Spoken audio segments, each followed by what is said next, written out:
Hello everyone, welcome back to my channel the law seekers. पिछले video में हमने बात करी थी मॉर्गेजर के राइट्स एंड लायबिलिटीज़ के बारे में। आज की वीडियो से हम शुरू करेंगे मॉर्गेजी के क्या राइट्स एंड लायबिलिटीज़ हैं। चलिए शुरू करते हैं।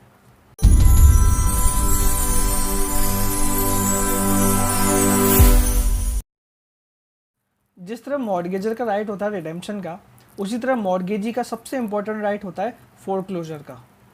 इसमें होता ही है कि जैसे मॉर्गेजर के पास राइट है राइट टू रिडेम्पशन का, वैसे ही मॉर्गेजी के पास भी राइट होता है राइट टू फोरक्लोजर और सेल का। इसमें ये होता है कि मॉर्गेजर अपना रिडेम्पशन का राइट यूज़ करे, रिडेम्पशन का सूट फाइल करे और रिडेम्पशन की डिक्री पास हो, उससे पहले मॉर्गेजी जिस टाइम मॉर्गेज मनी ड्यू हुई उसके बाद और रिडेम्पशन की डिक्री आने से पहले मॉर्गेजी जाके फोरक्लोजर का सूट फाइल कर सकता है और कोर्ट में बोल सकता है कि मॉर्गेज मनी ड्यू हो चुकी है, ना तो इसने मुझे अभी तक पैसे पे किए, ना कोर्ट में जमा किए और अभी तक रिडेम्पशन की भी कोई डिक्री नहीं आई है, तो मैं अपना फोरक्लोजर का राइट यूज़ कर रहा हूँ। अब ये जो मॉर्गेज है अब फोरक्लोज हो जाए और मॉर्गेजर के पास जो राइट था रिडीम करने का वो अब कैंसिल हो जाए और मॉर्गेज को सेटल करने के लिए मॉर्गेजर की जो प्रॉपर्टी मेरे पास एज ए सिक्योरिटी रखी हुई थी, एज ए मॉर्गेज पर रखी हुई थी, उसको अब सेल कर दिया जाए, उसको अब बेच दिया जाए और उससे मेरा जितना भी मॉर्गेज का पैसा है वो मुझे दिला दिया जाए।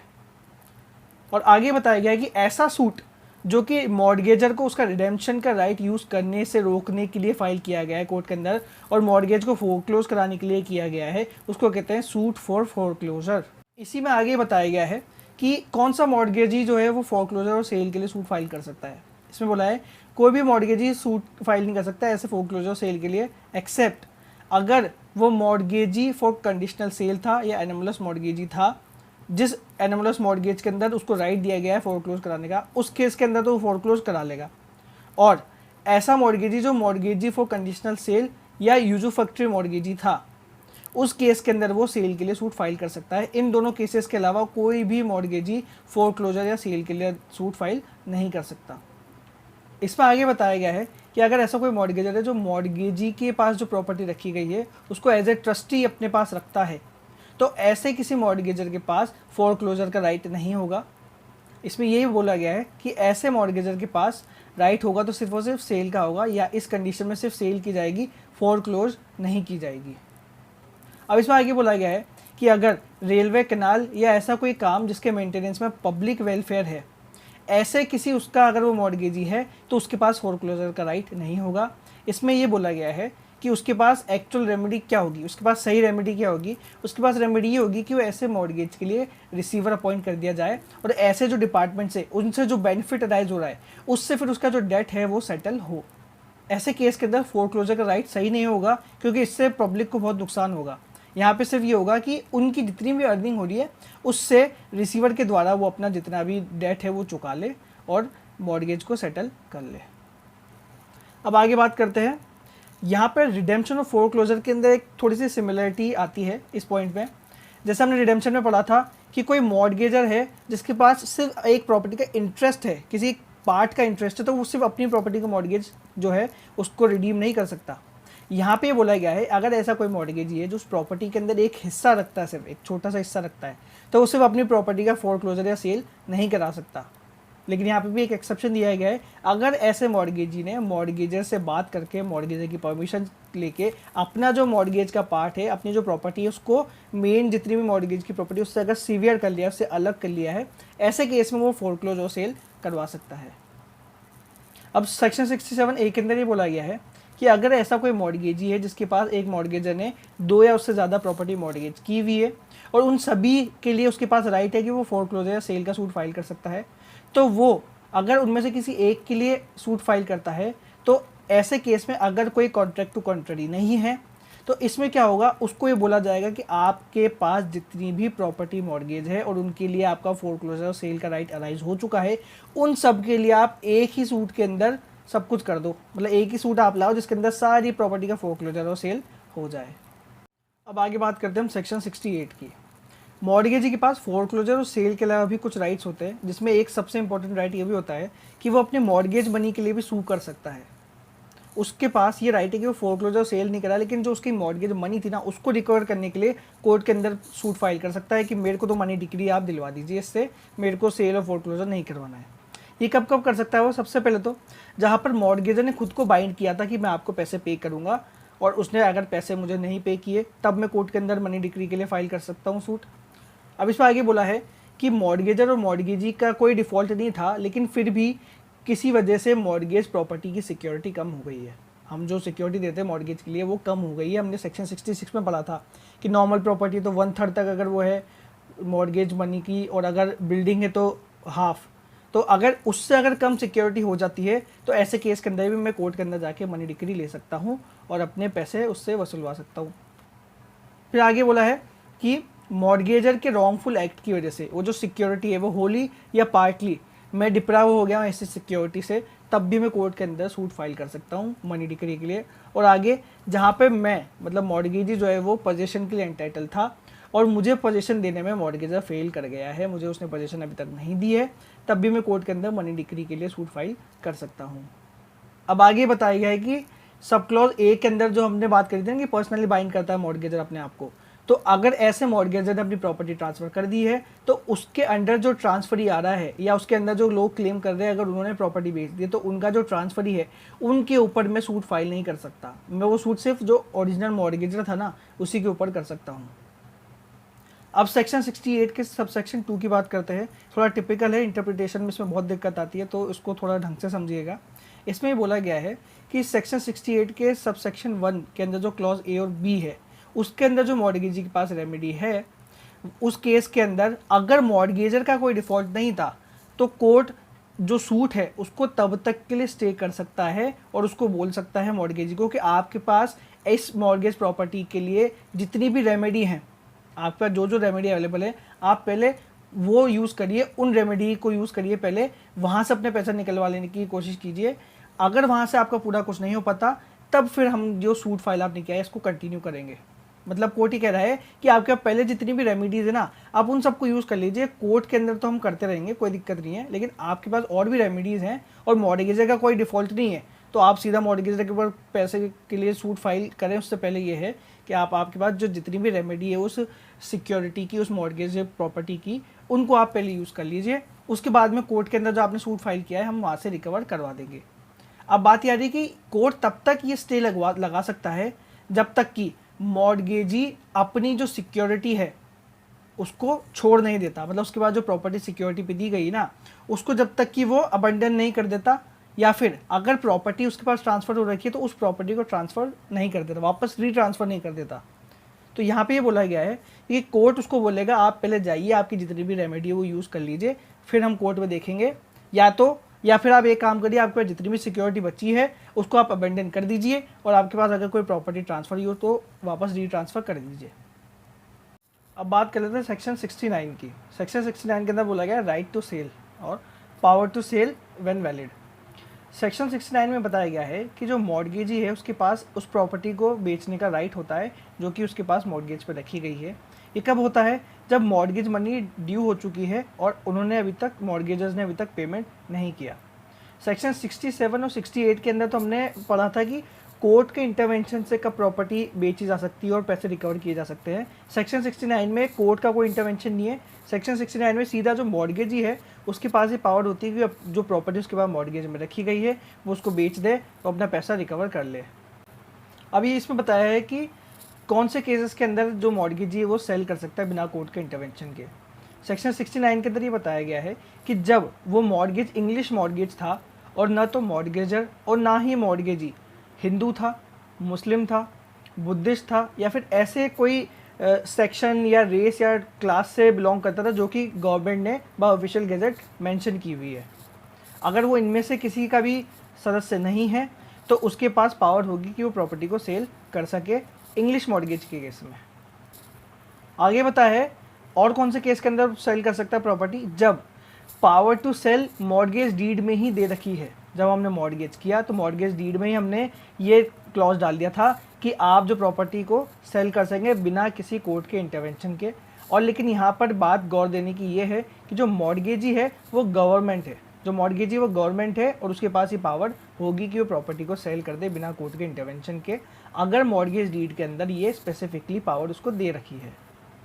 फिर आगे लिखा है, ऊपर के पॉइंट में तो अपने गवर्नमेंट की बात कर ली, अब यहाँ पे लिखा है नेक्स्ट में कि अगर वो जो प्रॉपर्टी है वो सिचुएटेड थी कलकत्ता, मद्रास या बॉम्बे के उस टाइम के जो टाउन थे ना वहाँ पे सिचुएटेड थी, और ऐसी किसी मॉर्गेज प्रॉपर्टी को सेल करने का जो राइट है बिना कोर्ट के इंटरवेंशन के उस मॉर्गेज डीड के अंदर ही दे रखा था। मतलब मॉर्गेज डीड हमने जब बनाई तो उसमें हमने मेंशन कर दिया था कि आप बिना कोर्ट के इंटरवेंशन के प्रॉपर्टी सेल कर रखेंगे,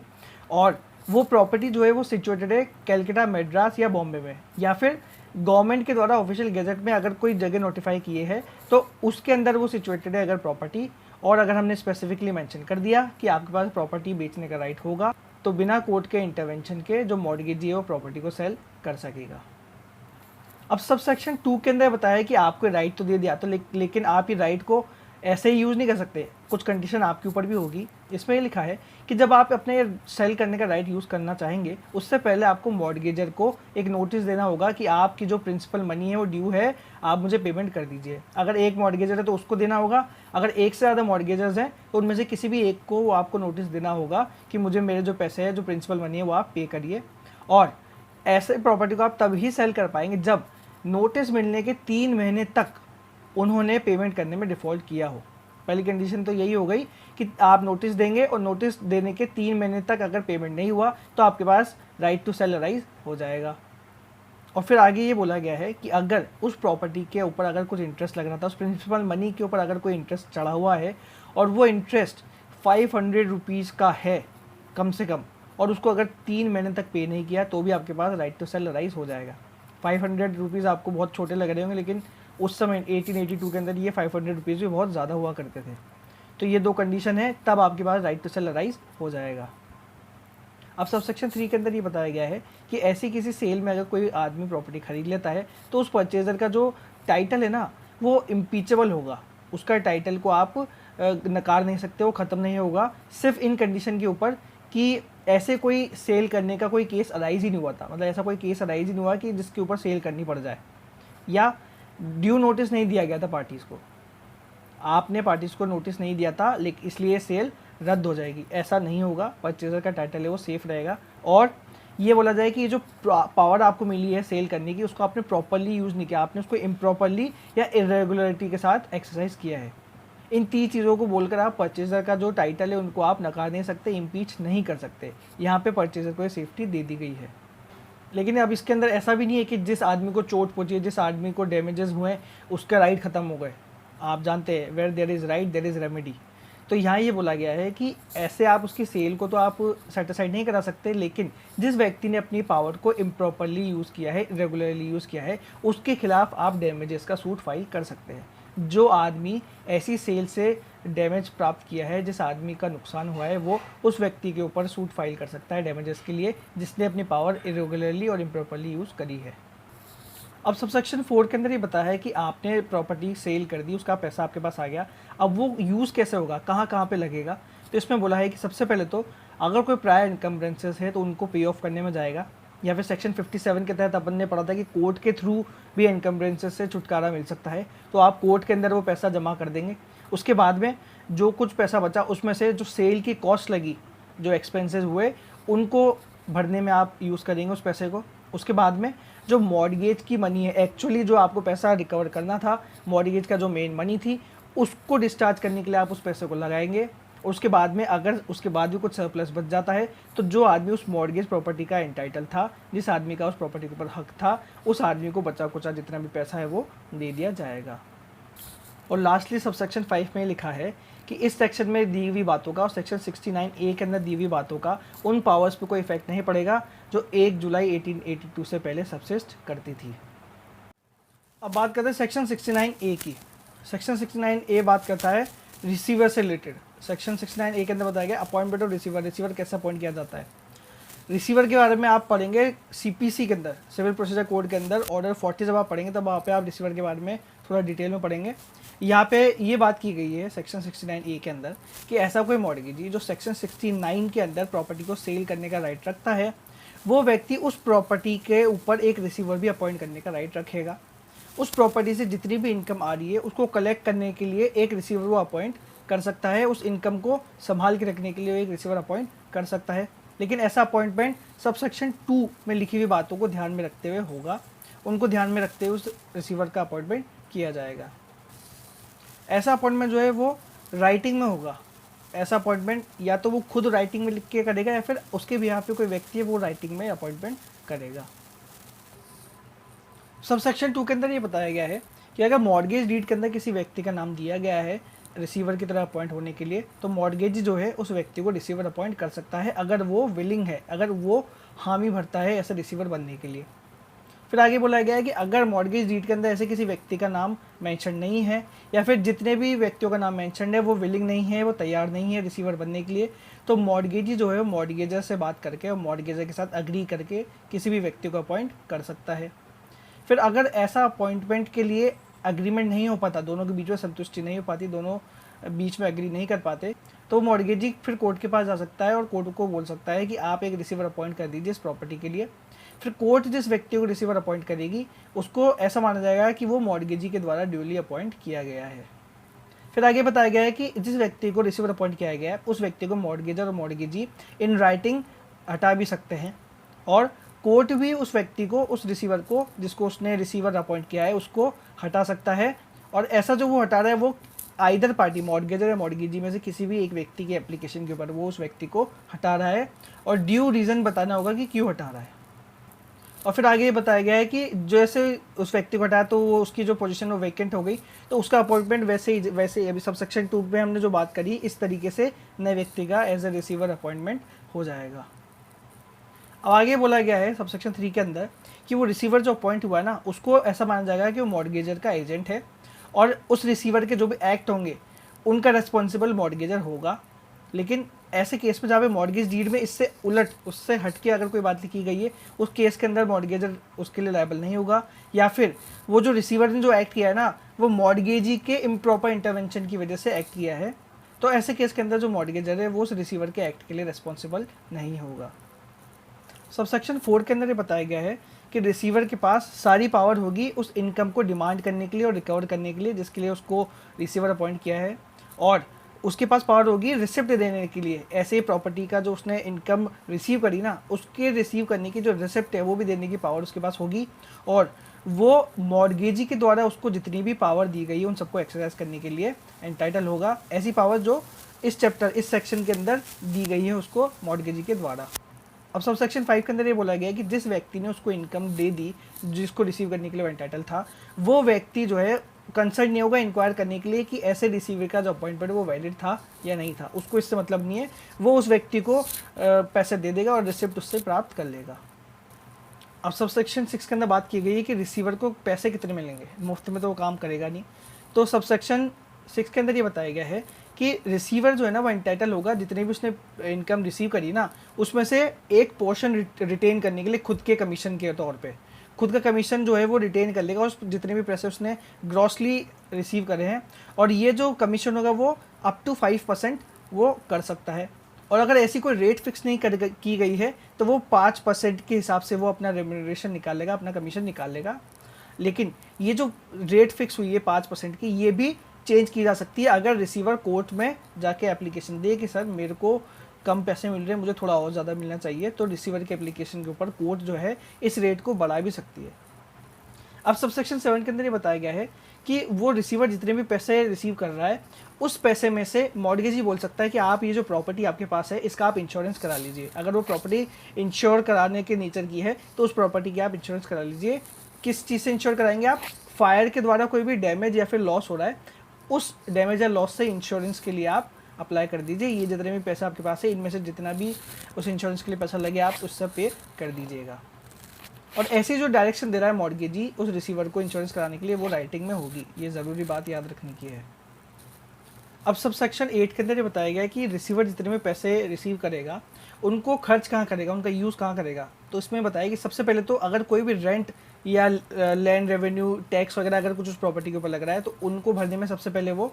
खर्च करेगा पैसे। उसके बाद में अगर कोई एनुअल सम या फिर कोई भी पेमेंट या इंटरेस्ट कुछ आ रहा है जो प्रिंसिपल मनी है उस मॉर्गेज प्रॉपर्टी की उसके ऊपर कोई इंटरेस्ट या एनुअल सम आ रहा है तो उनको भरेगा। उसके बाद में वो अपना खुद का कमीशन निकालेगा। जो इंश्योरेंस उसको करने के लिए बोला गया है अगर तो वो इंश्योरेंस के अंदर जो भी प्रीमियम जा रहा है उनको भरने में करेगा। उस प्रॉपर्टी का अगर कुछ रिपेयर कराना है, उस प्रॉपर्टी के कोई नेसेसरी रिपेयर आ रहे तो उनमें वो उस पैसे को खर्च कर सकता है। आगे बोला गया है कि अगर उस मॉर्गेज के लिए कोई इंटरेस्ट से जो फेल हो रखा है, अभी भी ड्यू चल रहा है, तो उसको भरने में उस पैसे को लगाएगा। और आखिरी में बोला गया है कि मॉर्गेजी राइटिंग के अंदर उसको बोल सकता है कि जो प्रिंसिपल मनी है मॉर्गेज की, उसके अंदर उस पैसे को आप लगा दीजिए, उसमें उस पैसे को आप दे दीजिए। और लास्टली, जो जितना पैसा अगर एक्स्ट्रा कुछ बचता है, कुछ सरप्लस बचता है, तो जो व्यक्ति उस मॉर्गेज प्रॉपर्टी के लिए एंटाइटल है, जिसके पास उस मॉर्गेज प्रॉपर्टी का हक है, राइटफुल उसका ओनर है या एंटाइटलमेंट है उसका उस प्रॉपर्टी के ऊपर, तो उस व्यक्ति को बचा हुआ जितना भी पैसा है वो दे देगा।